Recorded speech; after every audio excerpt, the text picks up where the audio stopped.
tendríamos que medirlo, ¿no? Analíticamente, como van a hacer en el ejercicio este, ¿no? Y pero sí, por investigaciones, pues muchas investigaciones que se han hecho, el Q máximo diario está referido al caudal promedio de consumo, ¿no? Y entonces, como ven aquí, solamente basta con multiplicar por un porcentaje, bueno, en realidad una cantidad 1.3 del consumo promedio, ¿no? Y también para consumo máximo horario, solamente encontrar el Q promedio, el consumo promedio, y multiplicar eso por 2, ¿no? Y entonces ya ahí tenemos el consumo máximo diario, consumo máximo horario, ¿no? Pero como le digo, si no hubiera esto de los reglamentos, ahí sí, tendríamos que hacerlo, esa determinación analíticamente, ¿no? Que no es que sea difícil tampoco, pero sí es laborioso, pues, ¿no? Y requiere un tiempo, obviamente, ¿no? Para Lima Metropolitana, el reglamento de CEDAPAL les considera, ¿no? Poblaciones, dotaciones, variaciones de consumo, y también esto de abajo, ¿no? Importante, volumen de almacenamiento de agua, ¿no? Entonces,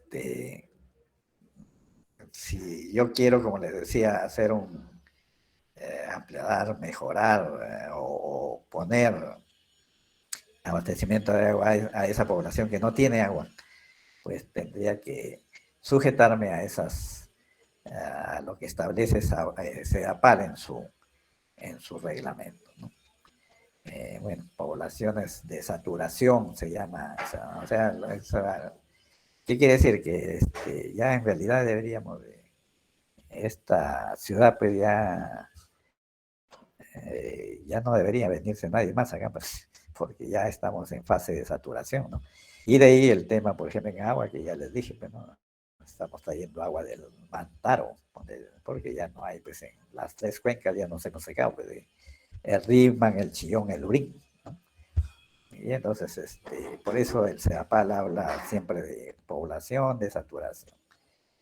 Ya no crezca nadie más, sino que considera viviendas, que hay tal cantidad de habitantes, ¿no? 7, como dice ahí, ¿no? Para uso de vivienda. Y ya multiplicas por la cantidad de viviendas y eso sería la población actual, ¿no? Y bueno, para la proyección ya, como digo, no se acude al INEI en el caso de Lima, o aplicar pues la fórmula en este caso, de crecimiento geométrico, ¿no? Igual con las dotaciones, miren que las dotaciones respecto a población rural, pues, ¿no? 30, o digo, 40, 50, 60, ¿no? Miren las dotaciones a nivel de Lima, ¿no? Son 200, 120, ¿no? Son más. Porque claro, la persona que vive en zona urbana pues tiene otras necesidades de agua, ¿no? O sea, y entonces por eso las dotaciones son mayores. Pero también ahí CEDAPAL ha incorporado en esas dotaciones la cantidad de agua que de alguna forma u otra se desperdicia o se pierde. Por las conexiones clandestinas, por ejemplo, es una cantidad de agua que hay de una forma bien subrepticia, se da para la ha incorporado a los consumos reales de agua, ¿no? De acá en Lima, ¿no? Desperdicios, fugas de agua y toda esa cosa, ¿no? Por eso es que son las dotaciones mayores, ¿no? 120, 200. Y como le digo, claro, también los hábitos, costumbres del hombre urbano, digamos así, son diferentes pues, a los de las personas que habitan en zona rural. O sea, acá hay industria, entonces también, pues, CEDAPAL establece consumo, dotaciones para industria, ¿no? No pesada o pesada. Y las variaciones de consumo también, ¿no? Este, estos coeficientes que ven acá son lo que también producto de una serie de investigaciones, ¿no?, que se han hecho para posibilitar obtener estos coeficientes, ¿no? No es que a alguien se le haya ocurrido, sino que sí tiene una base, ¿no? Porque es que se pone 1,2, 1,8, etcétera, ¿no? Y también hay dotaciones para consumo industrial, ¿no? Y esto que es el volumen de almacenamiento, ¿no?, cantidad de agua que requiere la población como reserva, ¿no?, algún problema que haya en algún componente anterior o posterior al reservorio de almacenamiento, y también de regulación. Como hemos visto, o como han dicho, el consumo no es igual, ¿no es cierto?, ni horaria ni diariamente. Entonces, lo ideal sería tener ahí un almacenamiento, un depósito que me permita, cuando hay más agua, pues meterla ahí con fines de, eh, utilizarla cuando haya menor oferta de agua, ¿no es cierto? Eso es un poco que se llama la regulación. Aparte que también tiene que ver esta regulación con la altura a la cual debe estar el reservorio de almacenamiento de agua, ¿no es cierto? Entonces, y eso permite, pues, que, como les digo, se acumule agua en época de que hay más oferta que demanda, y para usarla cuando haya más demanda que oferta, ¿no es cierto? Y en el corto tiempo, ¿no? O sea, un día, ¿no? Entonces, por eso es que sumando esos dos da pues 25% del caudal máximo diario, ¿sí? Y acá en Lima también pues exige, ¿no?, agua contra incendio, ¿no?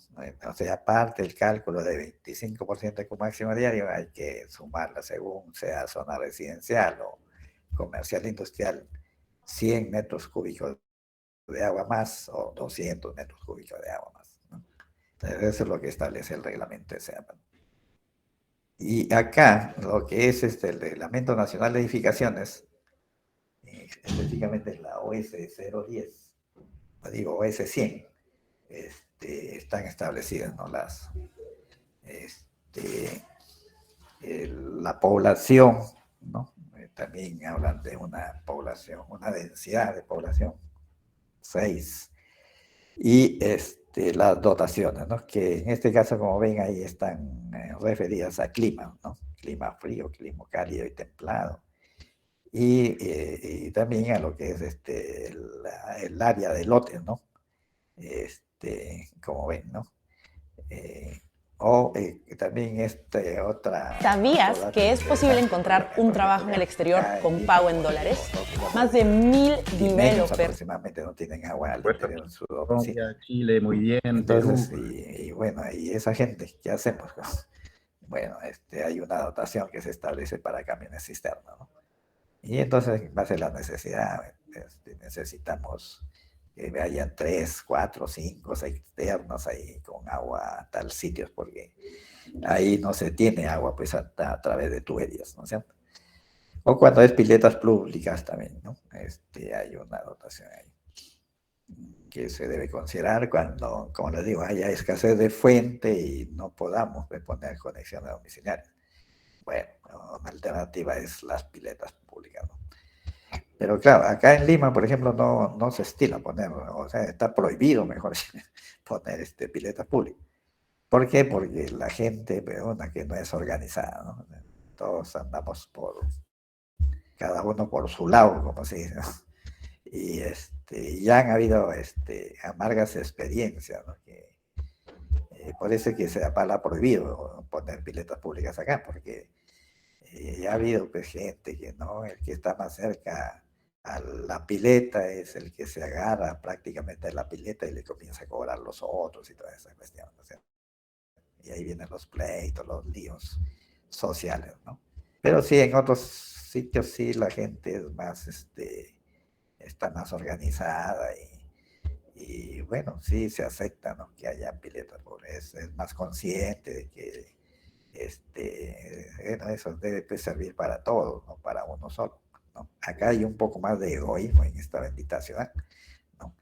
Y por eso es que no se colocan, pues, o está prohibido colocar piletas públicas, ¿no?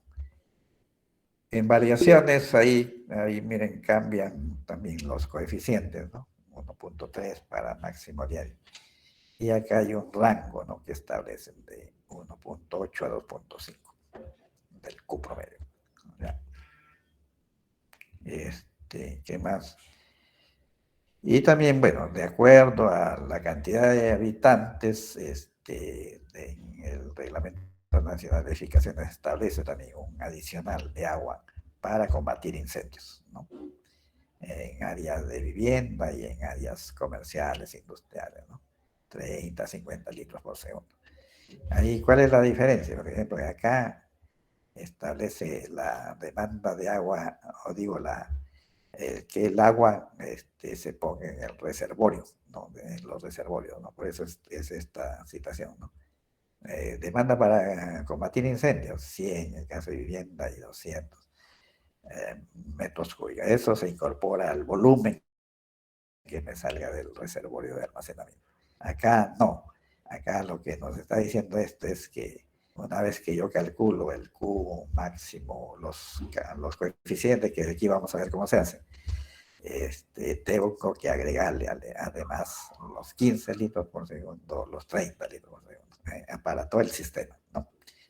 Esa es la diferencia, ¿no? Que mayormente hay entre el Reglamento Nacional de Edificaciones y lo que ha establecido acá CEDAPAL, ¿no? Esto va en las redes, decimos, de agua, en las redes de distribución de agua, mientras que esto de acá es en el reservorio, ¿no? O sea, el lugar de almacenamiento de agua tiene que ir un agua incorporada ahí para combatir incendios, ¿no? En cambio, esto no, esto está en la red de distribución de agua, ¿no? Por eso la diferencia hay de unidades también. Después es fuentes de agua. Hay pues que buscar información, bueno, pero siempre, de acuerdo a mi experiencia, siempre cuando son sistemas nuevos, es la población la que te da el dato más adecuado, digamos, ¿no? Porque ellos mismos me saben, ¿no? O sea, la gente no es tonta y no se va a meter para un sitio donde no haya agua, o fuente de agua, mejor dicho. Ahí preguntando ahora ellos mismos te dan datos ahí, ¿no? Y, bueno, porque ¿cómo hacen ahorita? Bueno, no tienen sistema, pero supongo que de algún lado deben traer el agua, ¿no? O sea, allá ellos mismos te indican, pues, ¿no? Y ese manantial o ese río, qué sé yo, que está por allá y tanta cuestión, ¿no? O sea, entonces, siempre la consulta a población, para mi caso ahí como experiencia profesional, es la más certera en darte la fuente, ¿no? Pero bueno, hay también las juntas administradoras de distritos de riego, que es del Ministerio de Agricultura y que como, y obviamente está pues en zonas de producción agrícola, que pues el agua pues para ellos es como el oro, ¿no es cierto? Y entonces también ellos tienen información ahí referida a fuentes, ¿no?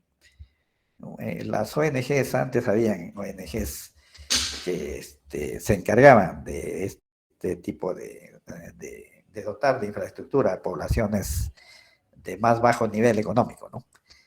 Ahora, pues, desgraciadamente ya casi no hay una sola que está por ahí todavía, no hace mucha cosa de eso, pero sí existe, ¿no? Pero después ya no hay pues muchas, ¿no? Población. Y bueno, una vez que hemos determinado ya la fuente, ¿no? Como le digo, como tenemos que comparar oferta-demanda, tenemos que medir el rendimiento de la fuente, ¿no? La cantidad de agua que tiene esa fuente, de tal forma que compararla pues, con la demanda que requiere la población, ¿no? Y entonces ahí hay varios métodos, ¿no? Para hacer esta determinación. Uno de ellos, vía lo que se llaman los aforos, ¿no? Uno de ellos es el método volumétrico, ¿no? Bueno, la figura no sé por qué se ha distorsionado, pero de lo que trata es que yo consigo un depósito, como está haciendo este señor, ¿no? Con este frasco, y lo pongo ahí para ver en qué tiempo pues se llena, ¿no? O sea, y eso lo hago unas 5 veces, 4 o 5 veces, y con eso ya tengo un promedio de caudal, ¿no es cierto?, de agua que tenga esa volumen conocido sobre tiempo promedio, de acuerdo a cuántas medidas hayamos hecho, ¿no? Y listo, ¿no? Pero claro, eso debería hacerse, como digo, por lo menos en época de estiaje, ¿no? Pero por la oportunidad de hacer proyectos, de repente que no caemos en el momento de estiaje, sino en momento de avenida, ¿no? Pero ahí hay que establecer, como vamos a ver también más adelante, algunos coeficientes que nos permiten, ¿no? Si es que hemos hecho el aforo en verano, pues incrementarle o digo, disminuirle un porcentaje. En verano este es avenida mayormente, ¿no? Bueno, acá en Costa es avenida. Entonces, obviamente en esa fuente va a haber mayor cantidad de agua. Y al contrario también, ¿no? O sea, tenemos que incrementar. Y hay coeficientes ahí que uno tiene que considerar para llegar digamos, a un valor más. Eso cuando se hace solamente un solo aforo, ¿no? Y que no se exige mucho, porque si no se tendría lo ideal sería, como lo repito, hacer aforo tanto uno en avenida y otro en estiaje, pero el tiempo de desarrollo de proyectos que a veces como que no da pues esa facilidad, ¿no? O sea, y estos son dos otros sistemas, ¿no? El método velocidaria, los vertederos, ¿no? Colocar una plancha y con un vertedero bueno, puede ser rectangular, triangular, etcétera, ¿no? Y lo bueno en los vertederos que ya tienen una fórmula. Quienes idearon el vertedero han hecho estudios en el laboratorio de hidrología que permiten pues, ya tener una fórmula, ¿no? Específica. De tal suerte que el aforo es más rápido porque por ejemplo, en este caso del vertedero triangular, medir el nivel de agua que hay a partir del vértice del triángulo, ¿no? La altura de agua de esta vena que están viendo ustedes, ¿no? De aquí escribimos algo. Y esto de acá, un método sin usar correntómetro, porque también se puede usar un correntómetro ahí, pero el procedimiento casi es similar, sino que el correntómetro te da más facilidad, obviamente, ¿no? Aquí estos señores han encontrado, ¿no?, el tramo de un río y el criterio es usar o seleccionar un tramo en que el ancho sea más o menos uniforme y la profundidad igual también, ¿no? Más o menos continua, digamos, ¿no? Y sabemos que caudal es área por velocidad, ¿ya? Entonces, la cuestión de velocidad, este señor deja caer un flotador, por la cual ese flotador va a venir hasta por acá, y este señor toma la hora de llegada de ese flotador de acá, ¿ya? ¿No? Y hay una longitud de recorrido, obviamente, que se establece, ¿no? 2 metros, 3 metros, 4 metros, 5 metros, qué sé yo. Entonces, y con eso, pues, la velocidad sobre tiempo, o digo velocidad, espacio sobre tiempo, que es velocidad, ¿no?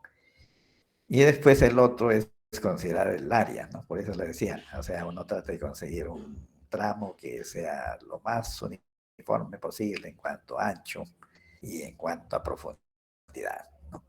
Entonces, hace una figura ahí de simular el cauce de este tramo, ¿no? Y establecer, pues, las cuestiones de área, ¿no? Bueno, mejor vamos escribiendo eso. Mejor, a ver, ¿dónde estamos? Ya.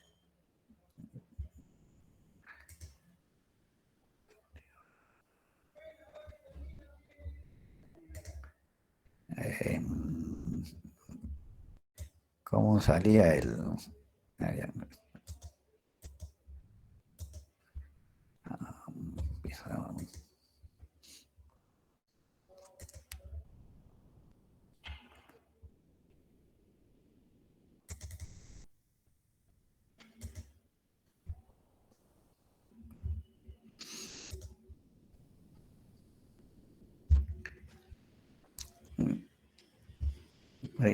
Ya, entonces, ese método sección área, como les decía, bueno, este es el cauce del río. Se trata de buscar el que tenga ancho más uniforme y profundidad también promedio más uniforme posible, ¿no? En ese tramo. Pongamos que es así, ¿no?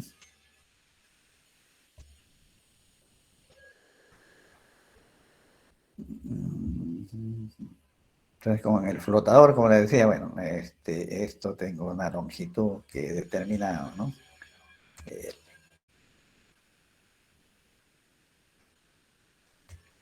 este es el, y ¿qué más? Vamos a ver, yo no sé. Ya, ese es el tramo, ¿no? Eh, y entonces yo hago si es, depende, ¿no? Si es que si se ha conseguido tener un tramo del río de donde se va a captar agua en estas condiciones, basta con acá sacar una sección promedio, ¿no? O sea, aquí, bueno, no salió tan promedio, pero ni por... ¿Ya? Entonces yo represento esa que es la mitad a la mitad, digo, de la longitud esta. eh, Consigo y grafico, ¿no? Esta figura, ¿no?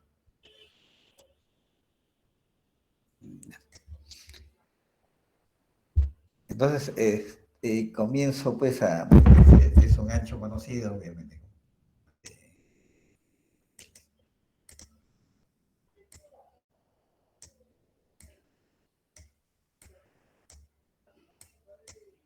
Vamos a poner a. Entonces, esta A es conocida, ¿no? Que es de aquí a acá.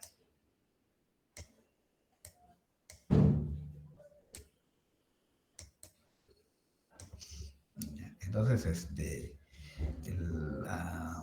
y comienzo a seccionar, ¿no? El truco es que aquí, bueno, estoy considerando como, y que no es tan cierto, ¿no? Que el tirante de agua es constante, ¿no? ¿no? O sea, esto de acá. Lo cual, como repito, no es cierto, es una, una facilidad que me estoy dando para calcular el área de esto, ¿no? Y secciono este ancho, ¿no? Hago varios anchos pequeños, digamos.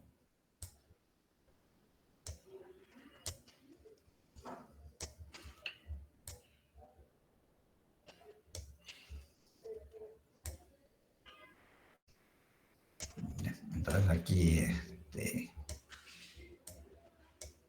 ya no lo voy a poner porque, bueno, este es ASU 1, ¿no?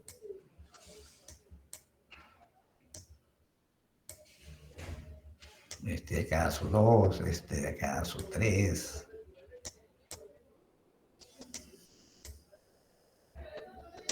ASU 4 y este es ASU 5.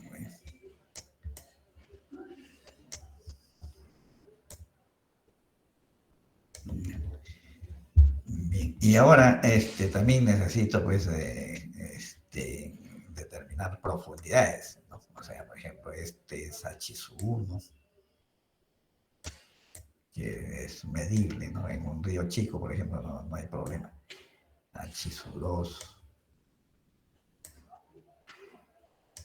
H 3 y así sucesivamente, ¿no?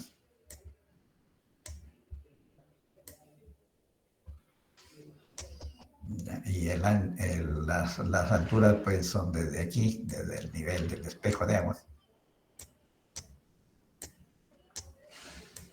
hasta el fondo, obviamente. ¿No? O sea, y bueno, en mi época de estudiante había un aparatito ahí que uno, bueno, graficaba bien, bueno, ya ustedes no lo han conocido, pero es papel milimetrado, hacíamos esto, ¿no? Determinamos esta sección de este tramo del río. Y nomás recorríamos todo el área, ¿no? Y este aparato nos daba de frente el área, ¿no? O sea, uno comenzaba aquí, comenzaba a bordear todo el perímetro pues, de esa sección, ¿no? Y de frente nos salía el área. Supongo que hasta ahora existe o ya no existe, no sé. Pero eso era pues una gran ayuda, ¿no?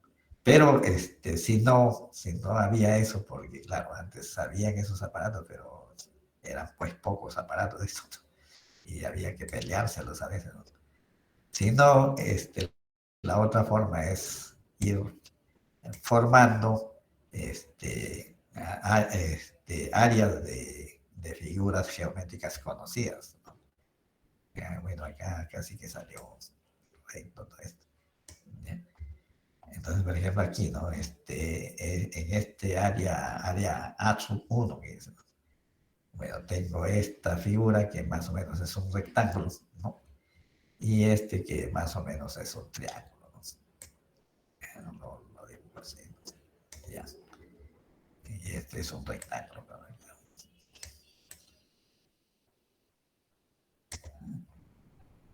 Igual acá, ¿no? Es igual, es un rectángulo. Y este es un triángulo, más o menos, ¿no? Podríamos decir así. Y entonces se va determinando, ¿no? Según la figura y las fórmulas que hay para determinar el área de un rectángulo, de un triángulo, de un trapecio, también a veces salen, ¿no?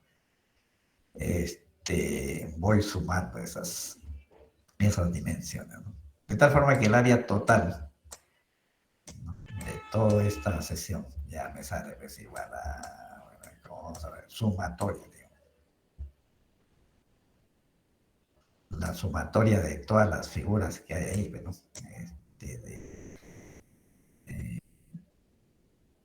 ¿Cómo le ponemos?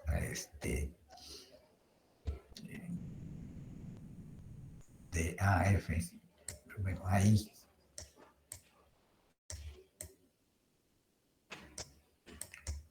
por HI.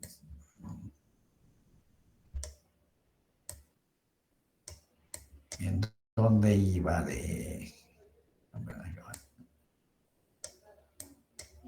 iba de 1, 0, bueno, de 1, bueno, hasta, ¿cuántas secciones hay? 1, 2, 3, 4, 5, 6, ¿no? Hasta 6, ¿no?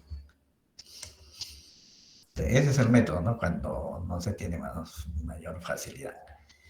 Esto mismo se puede hacer usando, ya para ríos más grandes, claro, ¿no? Porque para ríos pequeños uno se puede meter ahí y medir profundidades, como está acá, ¿no? Pero para ríos más grandes ya ni hablar, pues eso hay que ver cómo vía un puente, buscar un puente o a veces pues se tienen esos puentes, ¿cómo se llamaban estos puentes?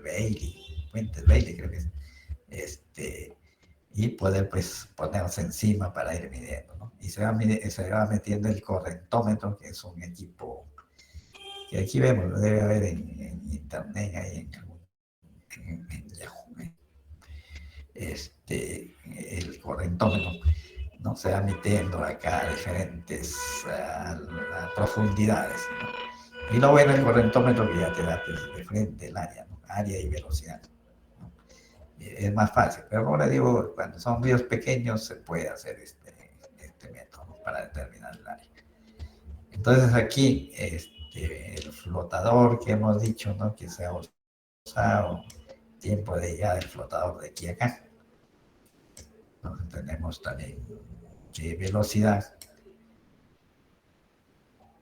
es igual a L espacio sobre un tiempo promedio, ¿no? Porque eso se hace pues, 5 veces a más, ¿no? Eso es lo que se recomienda, obviamente. Tiempo promedio, ahí tenemos velocidad. Y acá tenemos área. Entonces el caudal ya sabemos pues que es área por velocidad.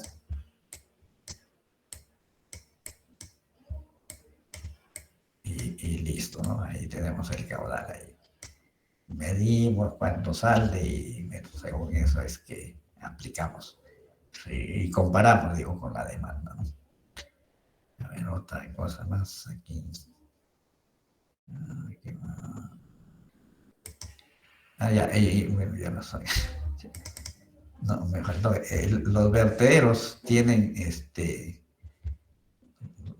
los vertederos pues, han sido hechos experimentalmente, ¿no? En laboratorio, básicamente. Y hay diferentes tipos de vertederos, ¿no? Que han visto el triangular, el rectangular, de paredes delgadas, de paredes gruesas, y en fin, también trapezoidal, ¿no? Y en fin, pero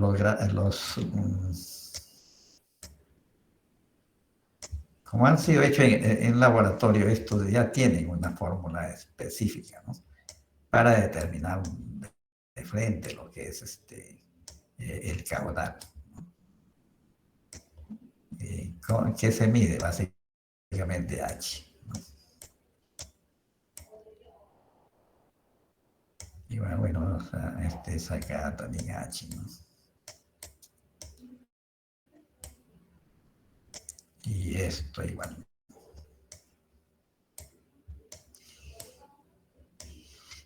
Y la fórmula es conocida, bueno, para cada vertedero tiene su propia fórmula.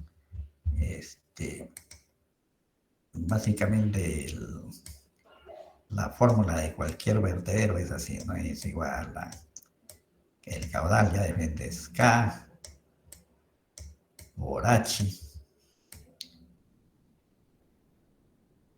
a la otra variable K, Z, ¿no? O sea, cada vertedero, como han sido hechos experimentalmente en laboratorios de hidráulica, tienen pues, su propia fórmula. Entonces ahí basta solamente calcular H, porque ya los datos, ya el autor el que inventó, digamos, el vertedero ya lo tiene, ¿no? Lo tiene experimentalmente. Entonces basta con calcular el H. ¿Y qué es el H? Es la altura del nivel, ¿no? De agua, ¿no? El tirante de agua que le llamamos. Y teniendo eso, que se mide bien rápido, como le digo, cada sella los autores de cada vertedero lo dan, porque ya ha sido obtenido en laboratorio. Y con eso de frente sale el caudal. O sea, eso es cuando se usan vertederos. Y también se pueden usar vertederos cuando son ríos no muy grandes tampoco, ¿no? Ya cuando son muy grandes, como le digo, sí, ya entra ahí a tallar el correntómetro.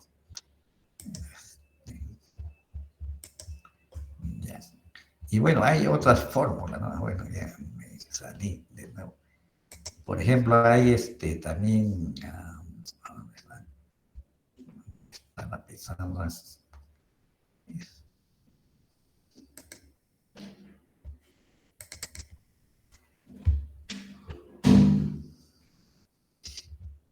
o sea, hay en qué estamos, el que abordamos. Hay, ya se me fue lo que iba a hacer. Bueno, ese es el todo del caudal, la sesión. Allá, hay otras, por ejemplo, a veces pasa que, bueno, tenemos que poner así como en la foto que hemos visto del señor que está metiendo su frasco ahí. A veces hay que, pues, hacer, ¿qué le digo? El tiro es que la vena de agua se concentre en algún conducto. Entonces a veces cuando es, por ejemplo, agua de un puquial, por decirlo, ahí lo que se hace es prácticamente clavar un tubo, un pedazo de tubo, ¿no? Ese es el tubo. Y de tal forma que el agua salga a chorro, ¿no? Se coloca un tubo dependiendo del caudal, pues de 4, de 2 pulgadas, de media, digo, de 8 pulgadas, en fin, ¿no? De tal forma de generar este flujo.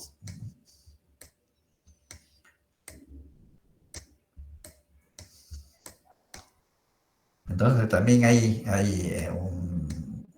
una forma como aforar solamente midiendo la altura máxima a la que sale esta agua, ¿no es cierto?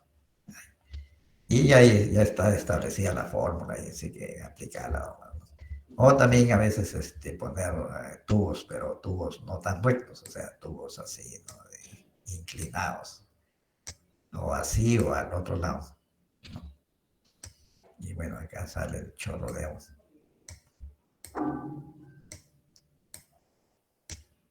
Porque a veces para aforar hay que ingeniárselas, como le digo, porque sí, pues no todo está en Senami, en la entidad que va, que debería tener ese laboratorio, porque tenemos pocas estaciones que midan pues, la parte de hidrología, ¿no? Antes teníamos más, en Perú teníamos una de las redes de hidrómetros más numerosa aquí a nivel latinoamericano, ¿no? Pero ya ahora sí, ni hablar, no tenemos eso.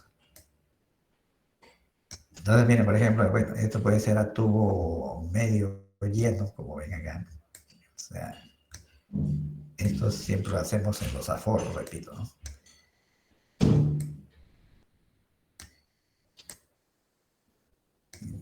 Y tenemos que medir dos coordenadas, X e Y. Y lo que se hace es poner por ejemplo, ¿no? una regla. Bueno, y en recto, en la cuestión del canto, poner esa regla en el canto del tubo, y de ahí medir también más o menos el medio de la vena de agua que sale, ¿no? Entonces, este es X, ¿no? De aquí a ahí, y este es Y. Y también hay una fórmula ahí para calcular eso, ¿no? Si es a medio tubo, o a lo que sea del tubo, ¿no? Aquí dibujar eso. O si es a tubo, que el chorro sale a tubo completo, igual, ¿no? También se usa. Eso es lo que se llama el método de las coordenadas para foro, ¿no? Entonces hay formas, ¿no? De medir el rendimiento. Claro que hay que ingeniar, concentrar la mayor cantidad de buena forma.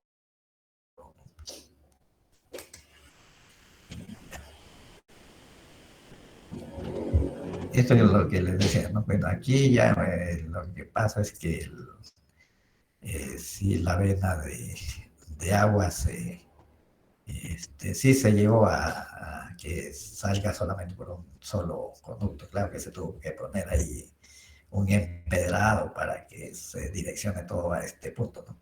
Pero también se puede haber usado un tubo que no teníamos en ese momento, ¿no? Y clavarlo ahí y por ese tubo pase la mayor cantidad de agua posible, ¿no? Siempre van a haber remanentes, obviamente, pero con el ajuste de la fórmula, o digo, de la medición, se puede llegar a tener pues, el dato exacto, ¿no?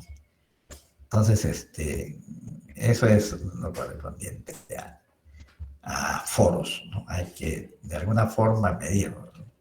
El caudal de agua de la fuente que necesitemos, o que estamos en la evaluación de si la cantidad sirve o no, ¿no?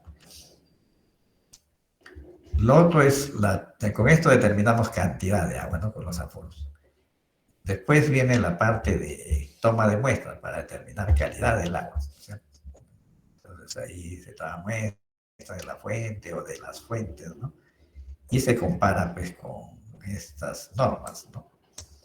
O con algunas de las normas, ¿no? Acá tiene varias normas, OMS, que es toda esta línea, la Superintendencia Nacional del Servicio de Saneamiento, que tiene esta de acá, Indecopi, que tiene de acá, y la de Casagua, pues que también tiene, ¿no? En categoría 1 también tiene valores para uso, para consumo humano, ¿no? Y la más exigente, obviamente, es la OMS, ¿no? Por la cantidad de parámetros, miren ahí, la cantidad de parámetros que se requieren, ¿no? Todo lo que tengan números. La SUNAS es de menos exigencia en cuanto a parámetros, ¿no? Y esta, digamos, es la intermedia, ¿no? La ECASAGUA, sí, pues la ECASAGUA también tiene casi similar parámetros exigibles que esta de copia. ¿Ya? Pero bueno, cualquiera puede hacerlo. Cuando, por ejemplo, es para una población este, mayor a 2.000 habitantes, ahí podemos aplicar solamente lo que es determinar la concentración es solamente lo que nos señala SUNAS, ¿no? El color, turbiedad, concentración de iones, pH, ¿no? Etcétera, ¿no? Esto de acá que es dureza total, ¿no? Ahí sí nos ahorramos un montón. Pero cuando es zona rural, ahí sí hay más parámetros exigibles, ¿no? Porque sí se tiene que aplicar la de la OMS, o Indecopi o la de Casagua, categoría 1, ¿no? ¿Ya? Y bueno, hay parámetros organolépticos, físico-químicos, sustancias no deseables, tóxicas, y también hay lo que llamamos la calidad bacteriológica del agua, ¿no? Esto sí, solamente según OMS, que mayormente pues, persigue de que el agua no tenga carga bacterial patogénica, ¿no? Coliformes fecales que ustedes están leyendo ya, ¿no? Casi mayormente cero, ¿no? Pero claro, en un agua natural eso no se va a encontrar ahí, así, ¿no? Siempre se encuentra algo de coliformes termotolerantes o fecales, coliformes fecales. Pero bueno, ahí ya eso es parte de la unidad de tratamiento, ¿no? Que se tiene que emplear para eliminar todo lo que sea carga bacterial patogénica, ¿no? Entonces, esa es la forma como uno saca la muestra, claro, lo lleva al laboratorio, ¿no? Y ahí bueno, determíname todos los parámetros, porque esto es de la parte de rural, o determíname todos solamente los que dice SUNAS, porque esta es para una zona urbana, ¿no? Y eso se presenta ahí, ¿no? Y según eso, pues van saliendo también las operaciones unitarias que se tienen que desarrollar ya para potabilizar el agua, ¿no? En este protocolo de DIGESA del año 2015, como ven ahí está el procedimiento para la toma de muestras, preservación, conservación, transporte, almacenamiento y recepción de agua para consumo humano, ¿no? Para que llegue pues hasta el laboratorio en buenas condiciones, ¿no? Entonces eso, pues, dado el caso, se puede leer ahí, ¿no? Para pues, llevar a cabo todos los procedimientos que se establecen en el protocolo. Y una vez que ya tenemos pues ubicada, bueno, la población obviamente y la fuente o la fuente de agua, le entramos a esto del levantamiento topográfico, ¿no? Y que tiene que ser un levantamiento pues con todos los detalles posibles, ¿no? Porque ese plano topográfico nos va a servir para hacer los trazos y iniciales en gabinete del sistema de abastecimiento, ¿no? Entonces, bueno, aquí falta otra pizarra, ¿eh? Una pizarra.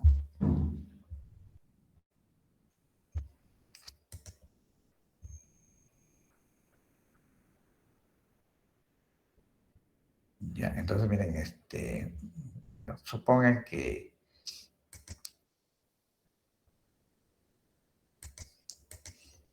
bueno, en una zona X he encontrado que hay un manante.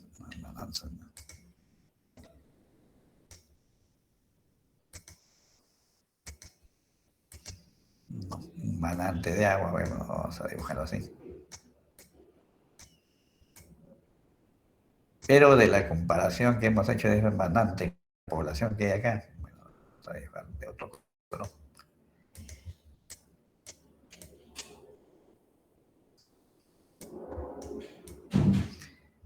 Resulta que no alcanza el agua, ¿no? Pero hemos seguido buscando, por eso se llama eso estudio de fuentes. Este, hemos seguido buscando y hemos encontrado ahí otro manante que sumados ambos, ahí sí ya me da el, la cantidad demandada por la población. O sea, acá también tiene que comprender si no tiene plano de lotización este pueblo o esta ciudad, se tiene que empezar a hacer ese plano también. O sea, bueno, ya. Entonces, aquí, como repito, bueno, solo fuente no es suficiente, entonces hemos encontrado otro manante por acá, ¿no? Y entonces el levantamiento topográfico tiene que comprender pues, todo lo que hay aquí, ¿no? Una poligonal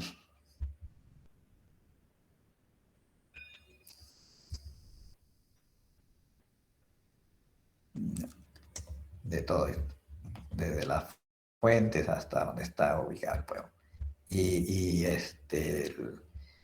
Y levantar, como les digo, todo lo que hay, ya ves, hay vías, en accidentes geográficos también de repente, ¿no? Si hay recursos, como sea, agrícolas, en fin, todo lo que sea el mayor detalle posible. Y básicamente interesa esto de las vías, ¿no? Sea, así sean trochas, ¿no? Siempre es bueno levantarlas ahí. Supónganse, es una trocha nada más. ¿Ya? Porque una vez que tengamos este plano topográfico, ahí comenzamos, como les digo, a establecer pues, y ya tenemos obviamente los resultados de aforo, de calidad de las fuentes. Ya vamos a poder ir ubicando o sea, ubicando componentes del sistema de abastecimiento, ¿no? Este es un manantial de ladera, entonces de esa forma vamos a hacer la captación, ¿no? Acá también, ¿no? Y siempre se acostumbra de que esas dos fuentes de agua se unifiquen, ¿no? En lo que llamamos un buzón.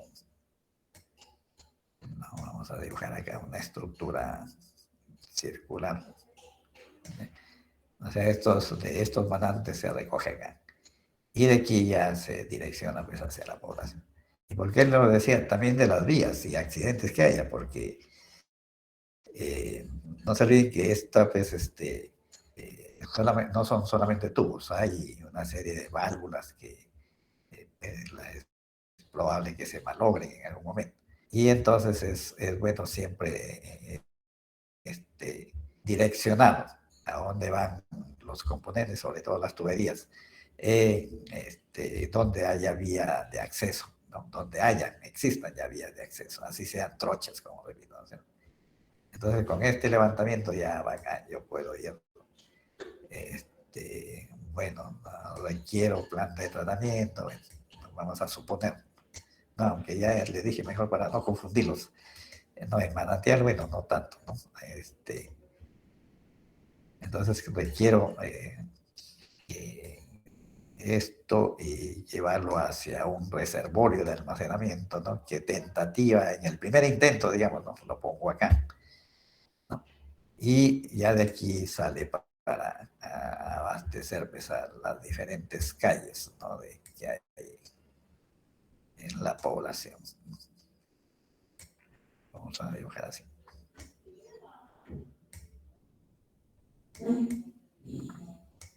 ¿Ya?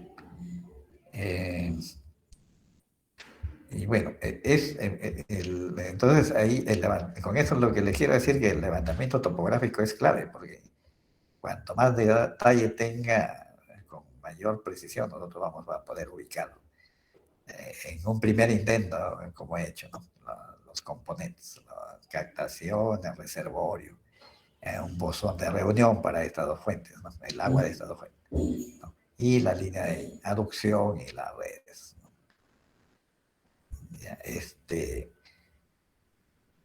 a veces pasa que no se hace un buen levantamiento y ahí sí, pues, ponerse otra vuelta a repotenciar el levantamiento, porque sí necesito esto de las vías, sobre todo, son bien importantes, ¿no?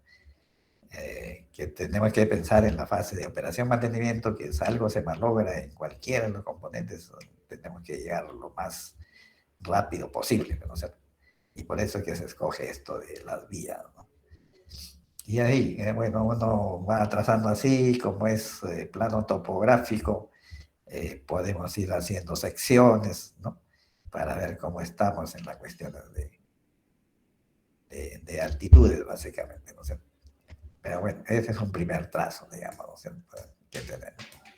Y vía eso ya se va perfeccionando todo. También acá en este caso, pero esta es línea de conducción, ¿ya? Y estos dos tramos también que unen las aguas de esos dos manantiales también, ¿no? Esto acá, ¿no? Este es hasta aquí, en la línea de aducción.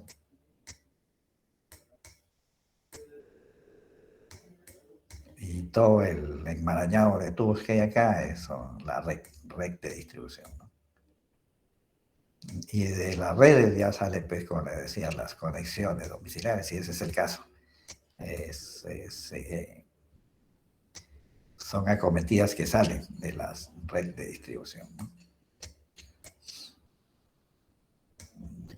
Entonces, el levantamiento topográfico, una vez determinado fuentes, población, ubicación de población servida, y hay que hacer levantamiento si es que no lo tuvieran, pues es clave, ¿no? Para desarrollar un buen sistema de abastecimiento, ¿no? Se hacen perfiles y según eso se establece, pues, en ese primer intento qué es lo que se debe cambiar, porque ahí comienzan los cálculos, ¿no? Que vamos a ver más adelante también, del qué diámetro de la línea de conducción tiene, va a tener, digo, el reservorio, ¿qué más? Y bueno, qué agua se va a distribuir hacia la red de distribución, ¿ya? Entonces, para adelantarme, aquí hice esta figura. Esto de acá, no, en negro. Miren, todo lo que son líneas de conducción, sea por gravedad o sea por bombeo, ¿ya? Es, de aquí para atrás, ¿ya? Todo esto, los tubos, digo, las captaciones, el buzón, se dimensionan en base al caudal máximo diario.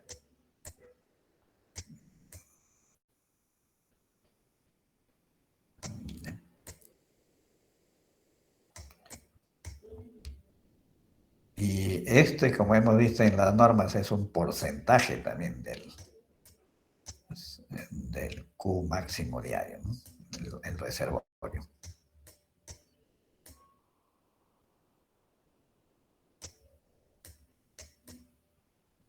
Ya. Pero de aquí para acá, también ahí entra a tallar otro parámetro que nos permite dimensionar la línea de deducción y la red de distribución. ¿Y eso cuál es? El Q máximo horario.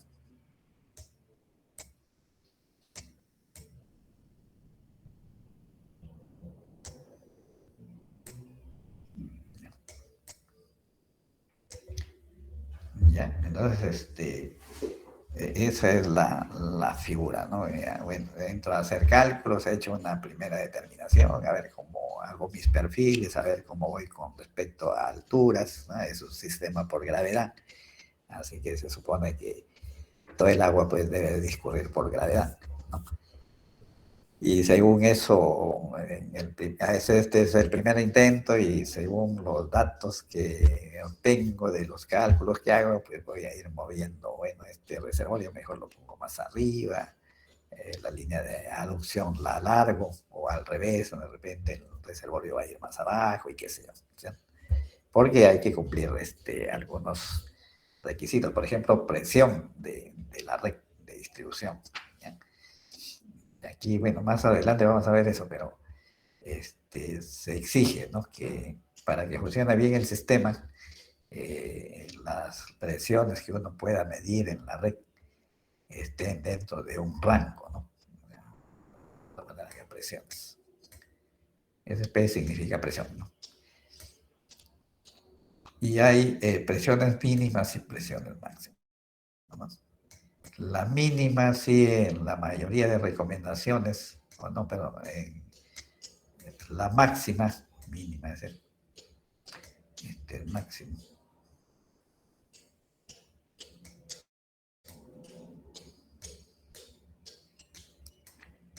Ya la presión máxima sí nos establece que las normas, reglamentos, de todo, que sea lo más 50 metros.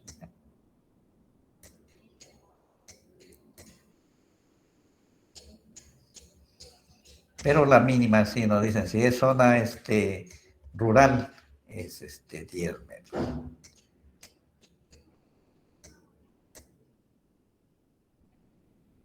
En rural, repito. Pero si es zona urbana, el mínimo tiene que ser 15 metros.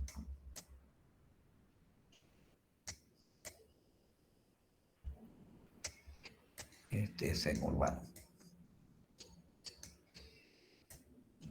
Ya. Entonces, en base a eso uno tiene que comenzar a dimensionar las redes y ver que las presiones estén en este rango entre 10 a 50 o entre 15 a 50, según sea urbano o rural, ¿no? Y este cálculo que se hace de la red es que direcciona mucho la ubicación en altitud de este reservorio.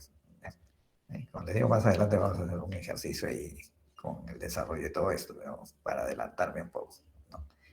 Y claro, la ubicación del reservorio también implica la ubicación exacta del reservorio para que ingrese ¿esto es para qué? Para que ingrese agua al interior del domicilio, ¿sí?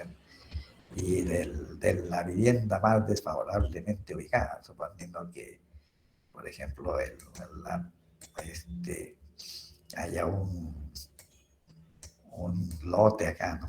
O una vivienda, pero que está en una zona alta, ¿no? Para que salga la vaina esas. Ya, ya queda, da a entender que hay un cerro ahí. Es lo que quiero dibujar acá, ¿no? Entonces, a este lote que está más arriba y, y es el que más desfavorablemente ubicado está con respecto a esto no, esto está en una zona plana, de cota uniforme. Este sí la ha fregado porque está por acá en un cerro. Entonces, hacemos el cálculo y ubicamos el reservorio en un primer intento de acuerdo a la altura que esté. O sea, bueno, este está en cota, por decirles, ¿no? Bueno, acá en cota, vamos a poner acá una cota tanto, ¿no? Una cota 100, vamos a poner aquí, para la ciudad, para el pueblo, ¿no? Pero esto pues se mandaba tipo Lima, mandaba a una cota 120, digamos, ¿no? 120.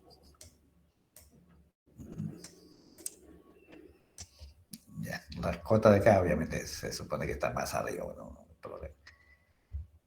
Entonces, ya hago una distribución de tuberías como he hecho acá. Corro bueno, hay software también ya para esto. Como digo, me estoy adelantando ya cosas que voy a detallar más adelante. Y hago una corrida y según eso, bueno, a ver, las presiones en cada punto aquí de esta red están en este rango. Si es sí, no hay problema, ¿no? El reservorio queda ahí donde inicialmente lo puse. Pero si es no, depende pues, de qué ha salido, que es menos de 10 o de 15 o más de 60, ¿no?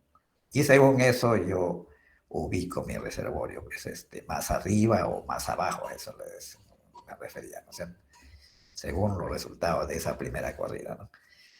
Y hasta que ubique el reservorio en un sitio pues, que cumpla esto, ¿no?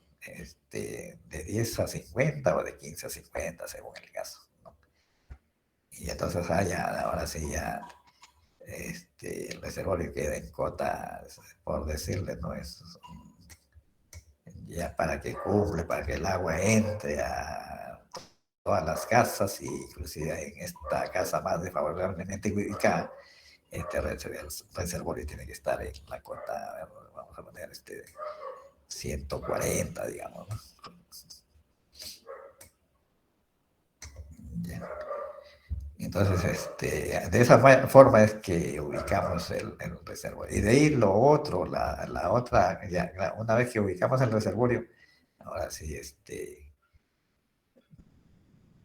hacemos un nuevo trazo de línea de conducción, ¿no? Y hacemos los perfiles también para determinar el diámetro del tubo y las clases de tubería que se deben necesitar. El diámetro, bueno, es un cálculo rápido. Hay un investigador, Chazen y William, que tiene una fórmula en la que se emplea para determinar el diámetro del tubo. Pero, ¿qué más les iba a decir? Eh, las clases se refiere a que las tuberías que son de diferente material, ¿no es cierto? Ahora se usa pues, más el plástico, ¿no? PVC, pero hay fierro fundido, galvanizado, etcétera, ¿no? Cada uno tiene pues, sus presiones de trabajo a que puede estar sometido, ¿no? Y nosotros pues, queremos poner tubos que soporten las presiones de trabajo que, que son adecuadas de acuerdo al material. O sea, entonces, eso va a direccionar un poco la cuestión esta el trazo de la línea de conducción, ¿no? Eh, y entonces, aplicando la fórmula Hassen y Wheeler, decía, se puede calcular el diámetro de esa línea de conducción. Y también hay otro autor, Whipler, que él trabajó más con diámetros menores, inclusive que 2 pulgadas, ¿no? Para población rural a veces salen tubos pues, de conducción de 2 pulgadas, eh, uno y media pulgada a veces también, ¿no? Entonces, eso nos permite calcular, decía, el diámetro del tubo de la línea de conducción. Pero también hay que hacer perfiles porque hay que determinar a qué presiones va a estar sometida esa tubería de conducción una vez instalada. O sea, entonces eso, bueno, de aquí, no creo que sea ya la segunda, en la siguiente clase, me estoy adelantando mucho, ¿ya? Pero bueno, en resumen, ¿no? Este, el, todo lo que es línea de conducción, sea por gravedad o bombeo, y todo lo que son captaciones, sea el tipo de captación que se haga, se calcula el parámetro fundamental, es el Q máximo diario, que de aquí vamos a ver cómo se obtiene, ¿ya? Como les digo, el reservorio siempre es un porcentaje del Q máximo diario, ¿ya? Y el resto de la línea de aducción, la red de distribución, conexiones domiciliarias también que hay acá, obviamente, se trabaja, se dimensiona respecto al caudal máximo horario, ¿ya? Y bueno, ya han visto ustedes, ¿no? Ahí para, le decía, hay un valor Q promedio, QP le llamamos, que su nombre completo con apellidos y todo es caudal promedio diario anual, ¿ya? O sea, es la medida de consumo de agua que tiene una población a lo largo de los 365 días del año, ¿no? Ese es el caudal promedio. O Q promedio, nomás como acostumbramos a llamarlo. Después viene el Q máximo diario, que no es más que un porcentaje del QP. Entonces, ahí han visto en las normas, reglamentos, ¿no? Es el caso P, una vez calculado, lo multiplicamos por una constante que nos lo dan las normas, ahí hemos visto 1.3, 1.2, y por el Q promedio y listo, tenemos el caudal máximo diario. Y el otro es el Q máximo, bueno, acá. El Q máximo horario, que también es un porcentaje, es un incremento del Q promedio.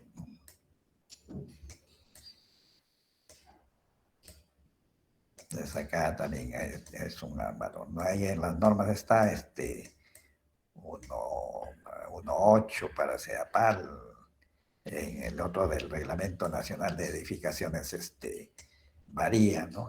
De 2 a 1.8 a 2.5, si mal no recuerdo. Y bueno, eso está en los reglamentos, ¿eh?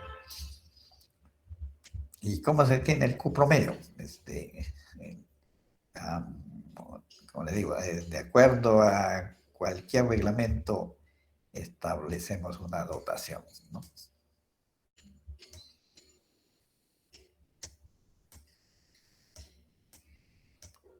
O si no lo calculamos, como vamos a ver que van a tener que hacerlo ahí en esta tarea, ¿ya? La dotación siempre les he dicho está en litros. Y ojo también, siempre es un número entero, ¿no? Si le sale con decimales y todo, no, siempre aproxímenlo pues, al inmediato superior, ¿no? Que esto siempre tiene que salir en litros, habitante y por día. Por día. Entonces, si tenemos la dotación y tenemos la población, que ojo que esta es la población futura, ¿no? Tenemos que hacer previamente una proyección de población para obtener esto de habitantes. Con población futura, ¿no? No la actual, sino la futura. ¿Ya? Entonces, multiplicando dotación por población, obtenemos el Q promedio, ¿no? Bueno, ¿qué ahora ponemos?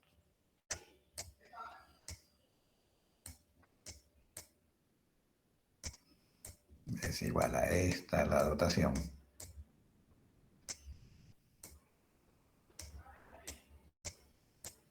Por población futura, ¿no? Okay.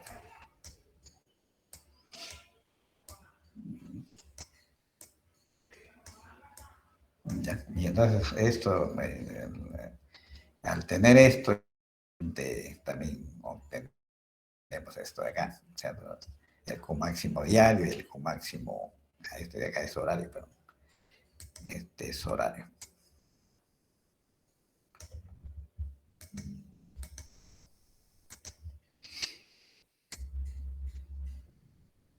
Ya.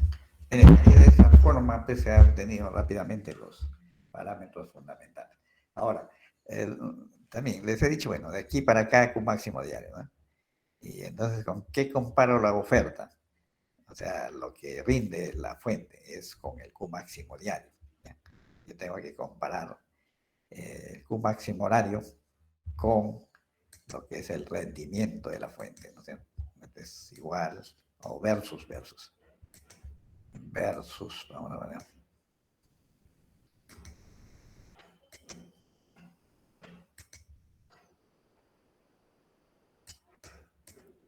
Rendimiento de la fuente, ¿no? Rendimiento del aforo que hemos dicho, que hemos hablado, ¿no?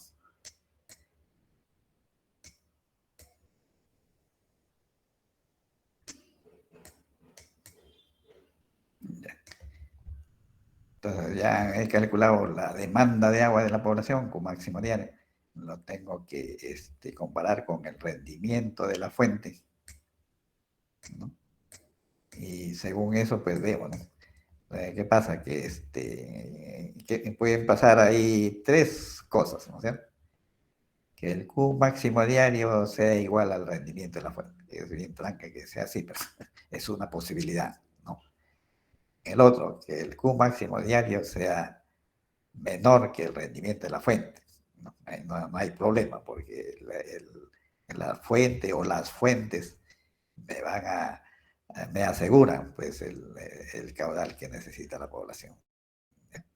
Y el más trágico que es que el Q máximo diario sea mayor que el rendimiento de la fuente o las fuentes. O sea, ¿eso qué implica? Que si pues, no alcanza el agua, va a tener que buscar otra fuente ahí, y si ya no hay alguna otra alternativa, lo que tenemos que hacer es, bueno, acudimos bueno, vamos a ponerle, pues, aunque sean piletas públicas, ¿no? Y bueno, y trabajar en base a la dotación que está ahí en la norma correspondiente referida a piletas públicas, ¿no? Y hay otras cosas ahí también que se pueden hacer, ¿no? Porque cuando no es mucho la diferencia, un máximo está debajo, ¿no? Supónganse que esto está encima del rendimiento de la fuente, ¿no? Pero también hay otras soluciones ahí intermedias, digamos. O sea, ¿qué pasa si sí, pues el caudal máximo que yo requiero para satisfacer las necesidades de mi población son, están arriba del rendimiento de la fuente, ¿no? Ya, bueno, vamos a ver con piletas públicas a todos y se acabó, ¿no?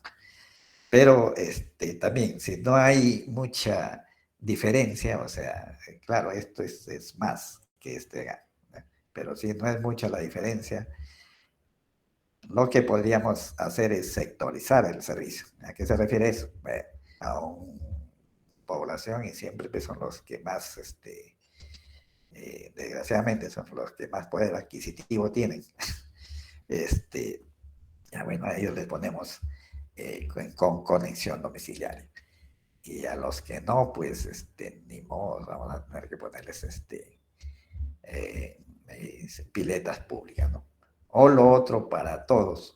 Como les dije ya, creo, un sistema de abastecimiento de agua se calcula bajo la premisa de que va a abastecerse de agua a la población durante las 24 horas del día y durante los 365 días del año. O sea, pero, ¿qué pasa si no hay agua suficiente? Un momentito ya. Entonces, mira, si esto eh, ya he buscado todo y no hay más fuentes, así que esto sigue estando la demanda más arriba que la oferta, ¿no? Rendimiento de la fuente. Entonces, lo que podemos hacer es sectorizar, ¿no? Una zona, bueno, ya a esta zona le ponemos piletas públicas, o digo, perdón, conexiones domiciliarias, y a esta otra población de acá, que pagan pato siempre los más pobres, ya bueno, a ellos les ponemos piletas públicas, ¿no? O si no, la otra, que democráticamente, bueno, este, hago el sistema, lo hago considerando que el sistema desde el saque va a estar racionado. Un momentito, bueno, no alcanza y ya no hay otra forma, así que, ¿qué va a hacer? Bueno, hay que dotar de agua a la población, pero advirtiéndole que la continuidad del servicio no va a ser pues, de 24 horas del día, ¿no?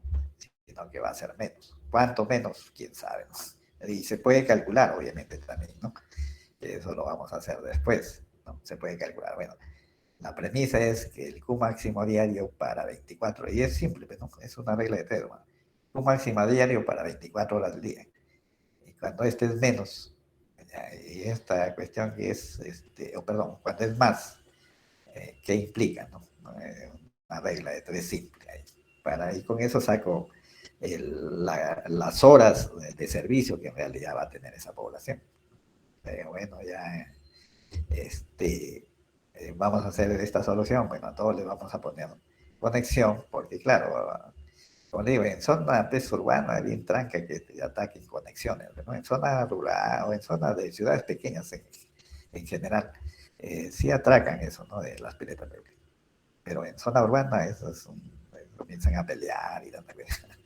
Ya, bueno, está bien, van a tener agua pues, todos ustedes, pero ojo que no va a ser las 24 horas del día, sino según el cálculo que me haya salido, 12 horas, 20 horas, o qué sé yo, 18 horas, en fin, o sea, según el cálculo que hayamos hecho, ¿no? Pero siempre hay alternativas, como le digo, de cómo salir ahí del paso, porque claro que todos pues quieren tener agua potable en su casa, ¿no? Bueno, está, ya.